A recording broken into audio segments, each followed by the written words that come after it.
दोस्तों, भारतीय इतिहास में ऐसे कई राजा हुए हैं जिन्होंने अपने साहस और वीरता का दम पूरी दुनिया को दिखाया है। फिर चाहे वो महाराणा प्रताप हों या फिर मुगल साम्राज्य के अकबर और जहांगीर हों। लेकिन जरूरी नहीं कि हर शासक वीर ही हो। कई शासक अपने कुछ अलग मिजाज के लिए भी जाने जाते हैं, जिनके बारे में वक्त वक्त पर हम आपको बताते रहते हैं। हमने आपको पिछले कुछ वीडियोस में कई अय्याश शासकों के बारे में बताया है, जिनके रंगीले मिजाज को देखकर हर कोई इंसान एक रंगीन ही दुनिया में पहुंच जाता है। पर शायद ही उनमें से किसी के शौक मोहम्मद शाह रंगीला के शौकों की बराबरी कर सकते हो। अब दोस्तों, जिसके नाम के पीछे ही रंगीला लिखा हो वो कितना रंगीन मिजाज होगा, उसका अंदाजा तो आप लगा ही सकते हैं। आज की वीडियो में हम आपको मुगल साम्राज्य के एक ऐसे ही अय्याश शासक के बारे में बताएंगे जो अपने महल में अपनी खूबसूरत हसीनाओं के साथ निर्वस्त्र होकर घूमता था। लेकिन उससे पहले अगर आप नए हैं तो यार अब तो हमारे चैनल को सब्सक्राइब कर ही लीजिए। तो चलिए ले चलते हैं आपको मोहम्मद शाह रंगीला की लाइफ के एक रंगीन सफर पर। दोस्तों, जिस मुगल सल्तनत के राजाओं से दुनिया के लोग खौफ खाते थे, उस मुगल सल्तनत का ही वंशज है मोहम्मद शाह रंगीला। दोस्तों, मोहम्मद शाह का जन्म 1702 में फतेहपुर सिकरी में हुआ था। ये वही दौर था जब मोहम्मद शाह के दादा औरंगजेब आलमगीर का कब्जा लगभग पूरे भारत में फैला हुआ था। अब जब कभी भी मुगल सल्तनत का मैप उठाकर देखेंगे तो आपको पता चलेगा कि औरंगजेब आलमगीर का राज कितनी दूर तक फैला हुआ था। आज के हमारे सभी पड़ोसी मुल्क उस समय औरंगजेब के साम्राज्य के अंदर ही थे। और ये बात ये जानने के लिए काफी है कि औरंगजेब कितना बड़ा और वीर शासक था। पर उसने कभी अपने सपने में भी नहीं सोचा होगा कि उसका नाते इतना ठरकी और अय्याश निकलेगा। वैसे तो मुगल सल्तनत के ज्यादातर राजा मनमौजी किस्म के थे, लेकिन मोहम्मद शाह उन सबसे बड़ा अय्याश निकला जिसने मुगल सल्तनत को मजबूत करना तो दूर की बात, सबसे ज्यादा कमजोर करने का काम किया। मोहम्मद शाह ने 29 सितंबर 1719 में महज 17 साल की उम्र में मुगल सल्तनत के गद्दे संभाले थे। दोस्तों, आप में से शायद ही किसी को पता होगा कि भारत की शान कहा जाने वाला कोहिनूर हीरा भी इनके ही पास था। और शायद अब तक तो आपने अंदाजा लगा ही लिया होगा कि क्यों आज वो हीरा हमारे देश में नहीं है। जी हाँ, आपने बिल्कुल सही समझा। ये इनकी ही मूर्खता और बेवकूफ़ी थी जिसकी वजह से आज हमारी शान कहा जाने वाला कोहिनूर हीरा हमारे हाथ से निकल गया।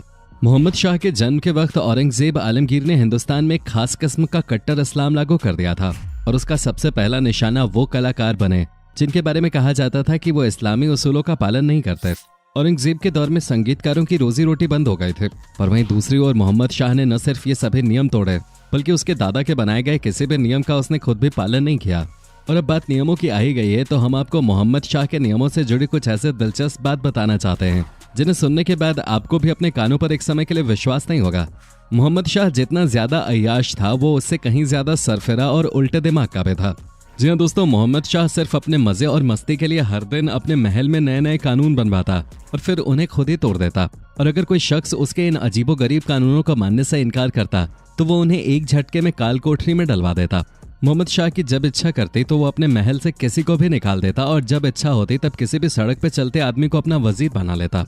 वो इतना ज्यादा सरफिरा किस्म का व्यक्ति था कि कभी कभी वो अपनी अय्याशी के लिए अपने दरबार में आने वाले सभी लोगों को बिना कपड़ों के बुला लेता और जो कोई उसके इस हुक्म को नहीं मानता उसे वो रूह कपा देने वाली सजा सबके सामने देता, जिसके डर की वजह से उसके महल के सभी लोग उसके कहने पे बिना कपड़ों के भी आ जाते थे।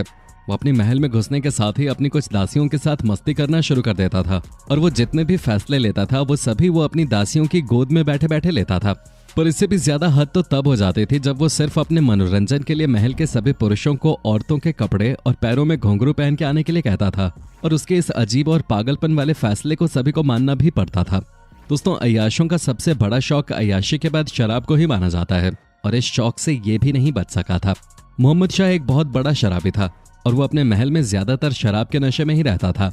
यहाँ तक कि वो शराब पीकर कुछ ऐसे काम करता था जिसे हम चाहते हुए भी वीडियो में नहीं बता सकते। पर आप इतना समझ जाइए कि जब ये शराब के नशे में रहता था तब इसे इतना भी होश नहीं होता था कि ये कहाँ पर है और क्या कर रहा है और क्यों कर रहा है। शराब का नशा और सुंदर दासियां मानो इसकी सबसे बड़ी कमजोरियों में से एक थी, जिन्हें देखते साथ ही वो खुद पर काबू नहीं रख पाता था। एक बार उसने शराब के नशे में ऐसा हुक्म दिया था जिसे सुनने के बाद आपकी भी हंसी छूट जाएगी और आप भी कहने पर मजबूर हो जाएंगे कि सच में इससे बड़ा मूर्ख और निकम्मा राजा हमने आज तक कभी नहीं देखा। दरअसल एक बार मोहम्मद शाह काफी शराब पीकर नशे में था और उसने नशे में ही अपने सभी सैनिकों को हुक्म दिया कि उसके महल के जेल में जितने भी अपराधी और कैदी मौजूद हैं उन सभी को आजाद कर दिया जाए।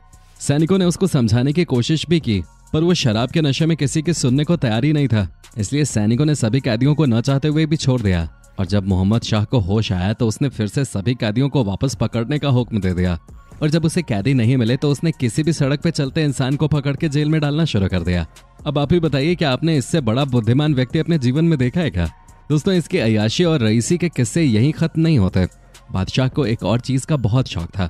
वो अक्सर जनाना लिबास पहनना पसंद करता था और वो बदन पर जनाना रेशमी पोशाक पहनकर दरबार में अक्सर आया करता था। आपको बता दें कि ये कोई आम पोशाक नहीं हुआ करते थे, बल्कि इसे सिर्फ रानियां ही पहना करते थीं। और मोहम्मद शाह के पोशाक के लिए खास दुनिया भर से कपड़े और अलग अलग प्रकार के धागे मंगाए जाते थे।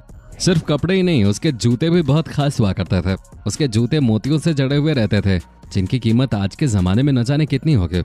मोहम्मद शाह को भी बाकी मुगल राजाओं की तरह अपना चित्र बनवाना काफी पसंद था और उसके समय में ही मुगल चित्रकारी जो औरंगजेब के दौर में मुरझा गई थी, अब वो एक बार दोबारा चमकने लगे थे। जो चित्रकार उसका जितना अच्छा चित्र बनाता, उसे वो दिल खोलकर उतना बड़ा इनाम दिया करता था। उस दौर के मशहूर चित्रकारों में निधामल और चित्रमन के नाम शामिल हैं, जिनके चित्र मुगलिया चित्रकारी के सुनहरे दौर में मौजूद हैं। शाहजहां के बाद पहली बार दिल्ली में मुगल चित्रकारों का दूसरा दौर शुरू हुआ था और इसी से जुड़ा उनका एक और वाकया है। दरअसल इसी दौर की एक मशहूर तस्वीर वो है जिसमें खुद मोहम्मद शाह रंगीला को एक कनीज से संबंध बनाते हुए दिखाया गया है। उसने इस तस्वीर को इसलिए बनवाया क्योंकि दिल्ली में अफवाह फैल गई थी कि बादशाह नामर्द है, जिसे दूर करने के लिए इस तस्वीर का सहारा लिया गया। वैसे इसे कौन बताए कि मर्दानगी इन सब कामों से नहीं, बल्कि अपनी बहादुरी से आते हैं। खैर, आज के समय में भी ये आर्ट काफी ज्यादा मशहूर है। अब जब राजा इतना बड़ा अय्याश और ठरकी था, तो उसका कुछ ना कुछ असर तो प्रजा पे भी दिखेगा ही। मोहम्मद शाह के समय में ही कोठे जैसी चीजें प्रसिद्ध होना शुरू हो गई थी। उस समय की सबसे मशहूर अदाकाराओं में से एक थी नूरबाई। नूरबाई के कोठे के सामने हर दिन अमीरों का हुजूम लगा रहता था। कहा जाता है कि जिस किसी को भी नूरबाई की महफिल का चस्का लगा, उसका घर बर्बाद हो गया। नूरबाई की अदाओं पर लोग खुशी खुशी अपनी पूरी दौलत तक लुटाने को तैयार हो जाते थे। नूरबाई के संबंध नादिर शाह के साथ भी थे। आपको बता दें कि नादिर शाह ईरान का एक कट्टर राजा था, जिसने 1748 में हिंदुस्तान पे हमला किया था और ये वही समय था जब मोहम्मद शाह का राज हिंदुस्तान पर था। इस जंग को अगर दुनिया का सबसे मजाकिया जंग कहा जाए तो शायद ऐसा कहना गलत नहीं होगा, क्योंकि जहां एक और नादिर शाह के पास सिर्फ 55,000 सैनिक थे, वहीं दूसरी ओर मोहम्मद शाह के पास 1 लाख से भी ज्यादा सैनिक मौजूद थे। पर एक अय्याश राजा की सेना से आप क्या ही उम्मीद कर सकते हैं। उसकी सेना में ज्यादातर बावर्ची, संगीतकार और सेवक थे, जिन्हें जंग लड़ने का कोई अनुभव नहीं था। ये जंग दिल्ली से करीब 100 मील की दूरी पर लड़ी गई थी।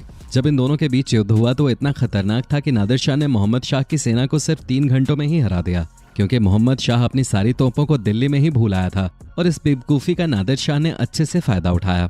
दोस्तों, अगर इंसान के पास दिमाग की कमी हो तो वो सोने को भी कचरा बना देता है, और ये बात मोहम्मद शाह के ऊपर पूरी तरह से लागू होती है, क्योंकि जिस तरह उसने अपनी अय्याशी की वजह से न सिर्फ अपने बल्कि अपने बाप दादा के साम्राज्य को बर्बाद किया, उस तरह से शायद ही कोई कर सकता है। दोस्तों, मोहम्मद शाह रंगीला को लेकर आपकी क्या राय है, नीचे कमेंट सेक्शन में जरूर बताएं। वीडियो पसंद आई हो तो वीडियो को लाइक करके अपने दोस्तों के साथ जरूर शेयर करें। धन्यवाद।